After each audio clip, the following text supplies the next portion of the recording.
अभी आप यहाँ पे देख सकते हैं अप्रोक्सीमेटली 3,000 ऑर्डर्स आए हैं पिछले मंथ में। अगर आप इसमें सिर्फ 20 या 30 रुपये भी जोड़ते हैं एज अ प्रॉफिट, फिर भी आप मंथली 60,000 to 80,000 रुपीज़ कमा रहे हैं। और ये जस्ट पावर है ई कॉमर्स का। अगेन और एक एग्जांपल लेते हैं।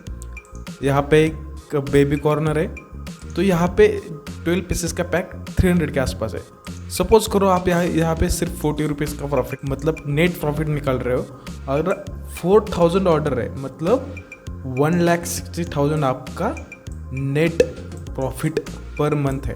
तो इसके वजह से आपको इम्पॉर्टेंट है कि प्रोडक्ट सही से ढूंढना है, और उसके लिए आपको ई कॉमर्स बिजनेस स्टार्ट करना होगा। तो ई कॉमर्स बोले तो एक तो आप बिजनेस मीशो पे स्टार्ट कर सकते हैं, या फिर अमेज़ोन पे स्टार्ट कर सकते हैं, या फिर फ्लिपकार्ट पे स्टार्ट करते हैं। तो चलिए देखते हैं कि अमेज़ोन और फ्लिपकार्ट पर बिजनेस स्टार्ट करने के लिए किन किन डॉक्यूमेंट्स की ज़रूरत है, और उसके फ़ायदे क्या होते हैं, उसके लॉसेस क्या होते हैं। तो चलिए वीडियो को स्टार्ट करते हैं। तो बहुत सारे वीडियो में जीएसटी कंपलसरी है, कंपलसरी नहीं है, इसके रिगार्डिंग बहुत सारी डिबेट चलती है। हम अभी कंसिडर कर रहे हैं 3 प्लेटफॉर्म्स, अमेज़ॉन, फ्लिपकार्ट और मीशो। अमेज़ॉन पे जीएसटी कंपलसरी है, फ्लिपकार्ट पे भी जीएसटी कंपलसरी है, लेकिन मीशो में आप विदाउट जीएसटी भी अपने सामान को बेच सकते हैं। लेकिन यहाँ पे एक चीज़ इंपॉर्टेंट है, क्या कि अगर आप विदाउट जीएसटी यहाँ पे सेलर अकाउंट निकालते हैं, तो आपको सिर्फ अपने ही स्टेट में सेल करना पड़ेगा। अगर आप अदर स्टेट में नहीं सेल कर सकते, मतलब अगर मैं महाराष्ट्र से हूँ तो फिर मुझे महाराष्ट्र में ही सेल करना पड़ेगा। अगर मैं गुजरात से हूँ तो मुझे गुजरात में ही सेल करना पड़ेगा। गुजरात का माल महाराष्ट्र में नहीं आएगा। तो इसी तरह आपको जीएसटी करवाना कंपलसरी है, अगर आपको आपकी रीच, आपकी प्रोडक्ट की रीच बढ़वानी है तो। अदरवाइज मैं आपको सजेस्ट करूंगा कि जीएसटी कंपलसरी ले, कुछ ज़्यादा हार्ड नहीं है, आप खुद से भी निकाल सकते हो जीएसटी। अगर आपकी ज़रूरत हो तो आप ये नीचे वाला वीडियो भी देख सकते हैं। मैं किसी को स्पॉन्सर नहीं कर रहा, लेकिन इस वीडियो को देखते ही आप अपना जीएसटी निकाल सकते हो। तो इस वीडियो को देख लीजिए, और इसका जो लिंक है वो भी मैं डिस्क्रिप्शन बॉक्स में दे दूंगा, वहाँ से आप इस वीडियो को देख सकते हैं। तो यहाँ पे जीएसटी निकालने के बाद सबसे ज़रूरत है अकाउंट ओपन करना। अगर जीएसटी अकाउंट ओपन हुआ तो बाद में आपको फ्लिपकार्ट का फ्लिपकार्ट सेलर अकाउंट होता है, मीशो का मीशो सेलर अकाउंट होता है, और अमेज़ॉन का अमेज़ॉन सेलर अकाउंट होता है। वहाँ पे कुछ ज़्यादा हार्ड प्रोसेस नहीं होती, सिर्फ मोबाइल नंबर रजिस्टर करना होता है और नॉर्मल ओटीपी से आप वहाँ पे लॉगिन कर सकते हैं। तो ये बात की प्रोसेस है। सबसे पहले जो इंपॉर्टेंट डॉक्यूमेंट है जीएसटी, देन आपका पैन कार्ड, और जो करंट अकाउंट या फिर सेविंग अकाउंट आपको करवाना मस्ट है। अगर जीएसटी पे आप ट्रेड नेम, मतलब आपका बिजनेस नेम जिस नाम से डालते हैं, सपोज आपका नाम है आर्यन नवनाथ पवार, तो इन दिस केस अगर मैं जीएसटी पे वही नाम डालता हूँ ट्रेड नेम करके, या फिर प्रोप्राइटर का नाम, अगर उसी नाम से मेरा सेविंग अकाउंट होगा, उसी नाम से मेरा करंट अकाउंट होगा, तो फिर मैं अपना मीशो में अकाउंट डलवा सकता हूँ। लेकिन अगर मेरा ट्रेड नेम दूसरा है, सपोज अभी हमारा चैनल का नाम है Aryan e commerce tips, suppose मेरा उस नाम से ट्रेड नेम है, और अगर मेरा करंट अकाउंट मेरे खुद के नाम से है, तो फिर ये मैच नहीं होगा ऑन मीशो। सो मीशो आपको वहाँ पे परमिशन अलाउ नहीं करता। जिस नेम का आपका जीएसटी है उसी नेम से आपका अकाउंट भी होना चाहिए। वो सेविंग होगा या करंट अकाउंट होगा, नो प्रॉब्लम, वो मैच कर जाएगा। फ्लिपकार्ट में देखते हैं तो वहाँ पे कोई भी सेविंग अकाउंट चल जाएगा, लेकिन मीशो आपको यहाँ पे कंपल्शन करता है। तो ठीक है, जिस तरह हमने इस डॉक्यूमेंट्स को देख लिया, अगर ये सभी डॉक्यूमेंट्स आपके पास है तो फिर आप अमेज़ॉन में अमेज़ॉन सेलर अकाउंट में वहाँ पे सिर्फ मोबाइल नंबर और ओटीपी और जीमेल डाल के वहाँ पे लॉगिन कर सकते हैं। उतना ज़्यादा कुछ हार्ड प्रोसेस नहीं है, उसके रिगार्डिंग भी हम वीडियो डाल देंगे। उसके बाद है एडवांटेजेस। जितना ज़्यादा एडवांटेजेस है उसी तरह से डिसएडवांटेज भी आपको देखने को मिलेंगे।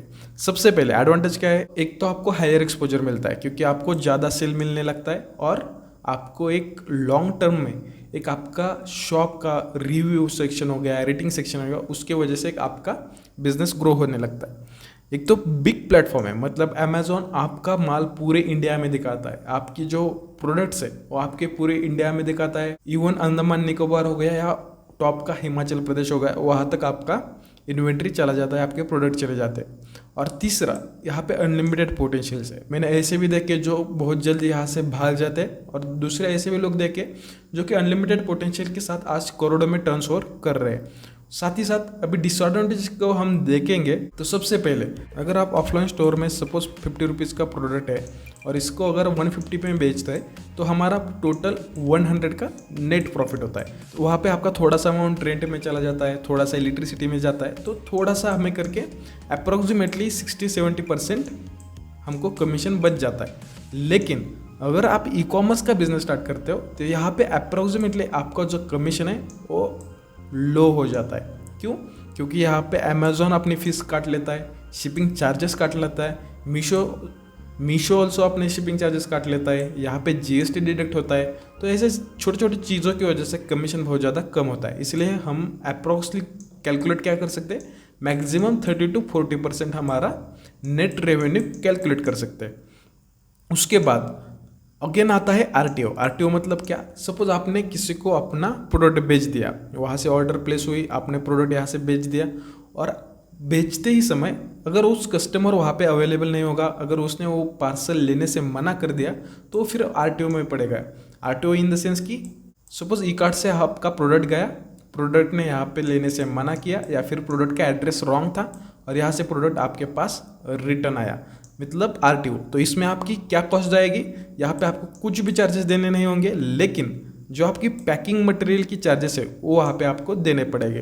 अगेन आपके जो 30-40% कमीशन थे उसमें से फिर ये और डिडक्ट हो जाएगा। अगेन कस्टमर रिटर्न का हिसाब से देखेंगे तो कस्टमर रिटर्न के लाइक सपोज यही प्रोडक्ट ई कार्ट से वहाँ पे गया, कस्टमर ने लिया, उसको यूज़ किया या फिर उसको प्रोडक्ट पसंद नहीं आया और वहाँ से उन्होंने वापस कर दिया। तो इस केस में अगर आपको शिपिंग चार्जेस मतलब डिलीवरी चार्जेस 60 रुपीज़ लग रहे प्रोडक्ट को भेजने के लिए, अगर इसको फिर वापस लाने के लिए आपको 160-170 रुपीज़ चार्जेस देने होंगे, जो कि मैक्सिमम बहुत ज़्यादा है मेरे हिसाब से। तो यहाँ पे अगेन हमारा यहाँ पे मार्जिन पे इसका इम्पैक्ट पड़ जाता है। इसलिए क्या करना होगा, फर्स्ट जो ऑलरेडी कॉम्पिटिटर्स है, मतलब जनरली लोग कैसे प्रोडक्ट्स फाइंड आउट करते हैं, सपोज यहाँ पे अमेज़ॉन पे ये वाला प्रोडक्ट ट्रेंडिंग चल रहा है तो इसी को हम ले लेंगे और इसको हम बेचना शुरू कर देंगे। तो यहाँ पे कुछ चीज़ें खराब हो जाती है। यहाँ पे ऑलरेडी आपके कॉम्पिटिटर्स ट्रेंडिंग में, और उनको कॉम्पीट करने के लिए आपको या तो कॉस्ट को रिड्यूस करना पड़ेगा या फिर आपको कुछ और सर्विस, यूनिक सर्विस उनको देना पड़ेगा। लेकिन इस केस में हम यहाँ पे कुछ भी नहीं कर सकते।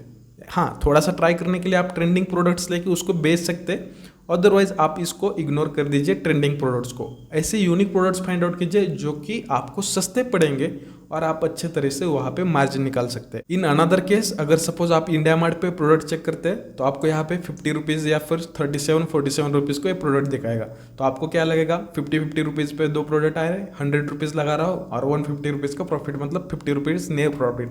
लेकिन रियलिटी यहाँ पे नहीं होती। तो यहाँ पे आपको सेल्फ शिप करना पड़ेगा, तो वहाँ पे आपके चार्जेस कट जाएंगे। अगेन शिपिंग चार्जेस कटता है, फिर अनदर अमेज़ॉन फीस कटती है, मीशो अपने चार्जेस लेता है, फ्लिपकार्ट अपने चार्जेस लेता है, फिर यहाँ पे एडवर्टीजमेंट का भी कॉस्ट लगता है और नेट जाके हमें या फिर कुछ माइनस में कभी कभी नेट आपका प्रॉफिट चला जाता है। वही से कॉस्टिंग कैसे डिसाइड करते हैं, प्रॉफिट में कितना मार्जिन रखना पड़ेगा, वो हमको यहाँ पे चीज़ें डलवानी होगी। अगर इंडिया मार्ट पे आप चेक करेंगे, जैसे कि मैंने कहा आपको 30-40 रुपीज़ तक प्रोडक्ट मिल जाएगा, लेकिन उसके पीछे की जो प्रोडक्ट आपके पास आता है उस पर भी डिलीवरी चार्जेस देना पड़ेगा। तो जाने अनजाने में इसकी कॉस्टिंग वैल्यू जो है वो बढ़ जाती है। इसके वजह से आपको थोड़ा सा दिमाग लगाना पड़ेगा, थोड़ा सा रिसर्च ज़्यादा करना पड़ेगा कि कौन से प्रोडक्ट ले सकते हैं जिसके वजह से आपको एक अच्छा कमीशन या फिर अच्छा प्रॉफिट मिल सकता है। तो इसी रिगार्डिंग आपको अगर किसी भी हेल्प की ज़रूरत है तो कमेंट बॉक्स में शेयर कर दीजिए, मैं आपको वहाँ पे हेल्प करने के लिए रेडी हूँ। और जो मैंने कहा था जीएसटी का वीडियो, वो भी आपको यहाँ पे डिस्क्रिप्शन बॉक्स में दे दूंगा, उसको देख लीजिए। जीएसटी डॉक्यूमेंट निकाल लीजिए अपने नाम से, जो आपका नाम है, और उसके रिगार्डिंग फिर आप मीशो में भी आप अकाउंट निकलवा सकते हैं। तो इसीलिए थोड़े से डिसएडवांटेजेस कंसिडरेशन में लेने पड़ते हैं, क्योंकि इसकी वजह से हमारा जो प्रॉफिट कमीशन होता है उस पर इम्पैक्ट पड़ता है। अभी इसको कम करने के लिए क्या क्या कर सकते हैं वो मैं आने वाले वीडियो में बता दूंगा, लेकिन एक रफ आइडिया देता हूँ। जो आपके प्रोडक्ट है, सपोज फर्स्ट प्रोडक्ट है, सेकंड प्रोडक्ट है और थर्ड प्रोडक्ट है, तो हर प्रोडक्ट में मैं इसकी थोड़ी सी चार्जेस लगा दूंगा। मतलब आरटीओ में ठीक है, 10 प्रोडक्ट में से 2 RTO आ सकते हैं, इसलिए मैं उस दोनों की जो पैकेजिंग कॉस्ट है तो मैं इसी प्रोडक्ट में लगा दूंगा। अगेन कस्टमर रिटर्न भी आ सकता है 10 में से 2 प्रोडक्ट, तो वहाँ पे भी आप हमारे 20-20, 30-30 रुपये यहाँ पे हमारे कॉस्टिंग में ऐड कर सकते हैं। सपोज मेरा प्रोडक्ट 50 रुपीज़ का है, एक रफ आइडिया दे रहा हूँ आपको। सपोज मेरा एक प्रोडक्ट 50 रुपीज़ का है, उस पर शिपिंग चार्जेस कितने लग रहे हैं, 60 रुपीज़। लेकिन वो शिपिंग चार्जेस कौन ले रहा है, मीशो के केस में शिपिंग चार्जेस कस्टमर पे करता है, तो सपोज उसको हम यहाँ पे कंसिडर नहीं करते। अगर आप सेल्फ शिप करते हैं अमेजोन से तो उसको फिर कंसिडर करना पड़ेगा। सपोज 50 रुपीज़ आपका प्रोडक्ट कॉस्ट है, वहाँ पे आपको 10 रुपीज़ पैकिंग के लगेंगे, इतना नहीं लगता, लेकिन फिर भी यहाँ पे आपको RTO आ सकते हैं, इसलिए हर प्रोडक्ट में मैं 10 रुपये कमीशन लगा सकता हूँ। Then again including GST settlement में होता है, इसलिए यहाँ पे सपोज मेरा प्रोडक्ट 200 रुपीज़ पे बेचता हूँ तो यहाँ पे 18 रुपीज़ GST से हमें यहाँ पे 36 रुपीज़ प्रोडक्ट की कॉस्ट लगाने पड़ते हैं एज पर GST।